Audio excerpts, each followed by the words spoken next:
यदि निम्नलिखित द्विघात समीकरणों के मूलों का अस्तित्व हो तो इन्हें पूर्ण वर्ग बनाने की विधि द्वारा ज्ञात कीजिए।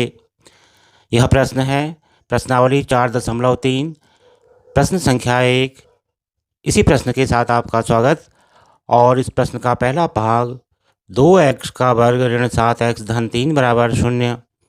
इस दी गई द्विघात समीकरण को हमने पूर्ण वर्ग बनाने की विधि द्वारा हल करना है। आइए हल करते हैं।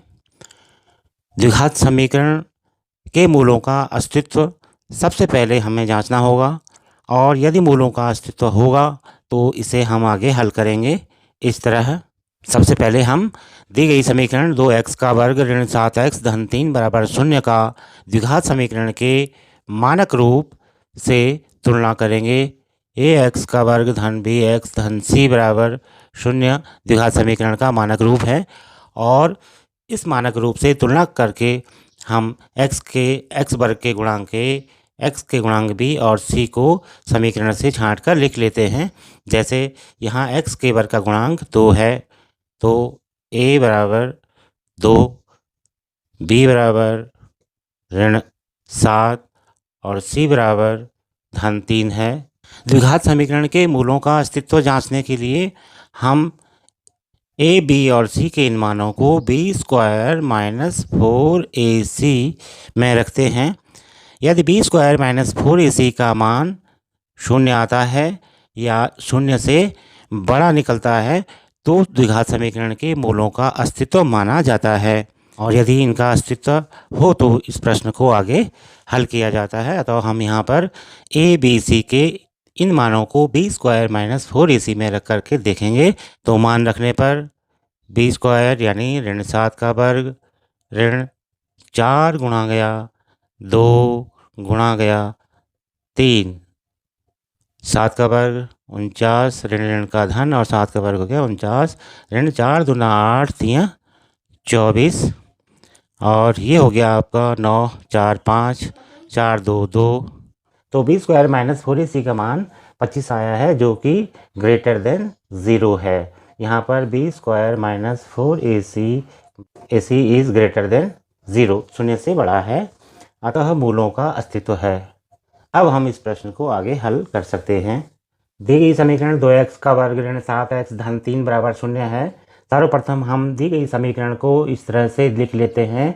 2x का वर्ग ऋण 7x बराबर ऋण 3। यहाँ हमने बाएं पक्ष से धन 3 को पक्षांतरित कर दाहिने पक्ष में रख दिया है और उसका चिन्ह धन से ऋण हो गया है। अब हमें समीकरण के बाएं और दाएं पक्ष में x के वर्ग के गुणांक से भाग देना है। समीकरण के दोनों पक्षों में x वर्ग के गुणांक से भाग देने पर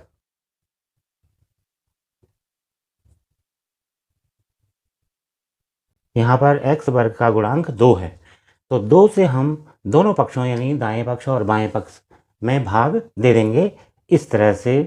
2x का वर्ग बटा 2 ऋण 7x बटा 2 बराबर ऋण 3 बटा 2, और इसे हम ऐसे लिख सकते हैं।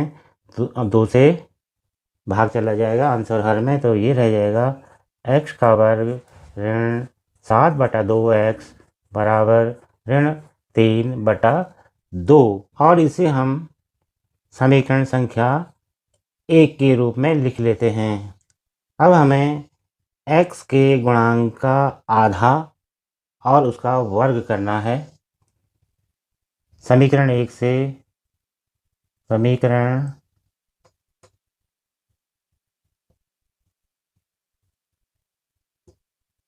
x के गुणांक का 1/2 तथा वर्ग करने पर समीकरण 1 से x के गुणांक का आधा तथा वर्ग करने पर हम देख रहे हैं कि समीकरण 1 में x का गुणांक ऋण 7/2 है। तो 7/2 का 1/2, ऋण 7/2 का 1/2 तथा उसका वर्ग करने पर ये हो जाएगा ऋण 7/2 दूना 4 सारे का वर्ग, और इसे हम लिख सकेंगे ऋण का वर्ग धन हो जाता है, 7 7 49 और 4 चक्को 16, यानी ये आया है 49/16। इस तरह से 49/16 प्राप्त हुआ।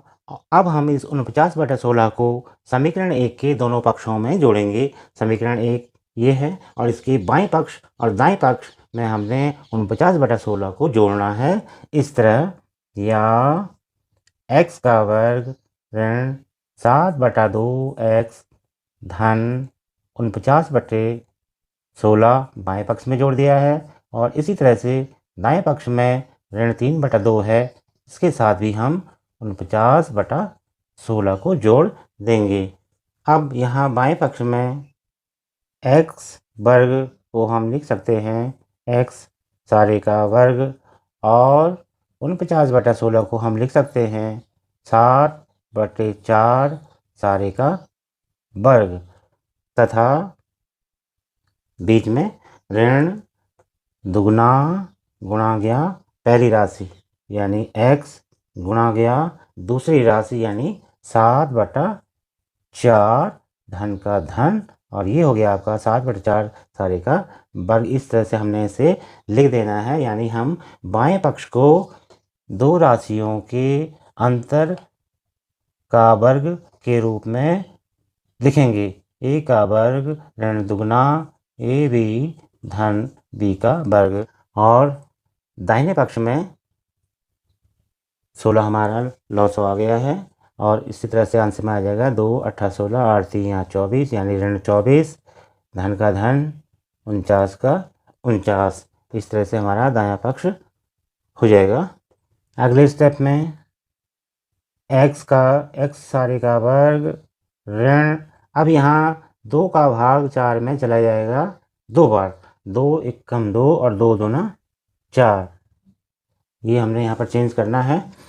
तो परिवर्तन के बाद यहाँ पर हो जाएगा 7/2 x, 7/2 x धन 7/4 सारे का वर्ग, 7/4 सारे का वर्ग यहाँ पे आ जाएगा। और दाहिने पक्ष में ऋण 24 और धन 49 को हल करेंगे, तो 9 से 4 गया 5, 4 से 2 गया 2, यानी 25/16 हमारा दायां पक्ष हो जाता है। या बाएं पक्ष को हम अब लिख पाएंगे x ऋण 7/4 सारे का वर्ग बराबर दाएं पक्ष में 25/16। यहाँ अब हमें दोनों पक्षों का वर्गमूल लेना है। तो अगला स्टेप इस तरह से हो जाएगा, वर्गमूल लेने के बाद x ऋण 7/4 सारे का वर्ग बराबर वर्गमूल 25/16, या इसे हम लिख सकते हैं वर्गमूल के बाद x ऋण 7/4 सारे का वर्गमूल है x ऋण 7/4 बराबर का बराबर वर्गमूल 25/16 को हम लिखते हैं प्लस माइनस 5/4, 25 का वर्गमूल 5 और 16 का वर्गमूल 4, यानी x ऋण 7/4 बराबर प्लस माइनस 5/4।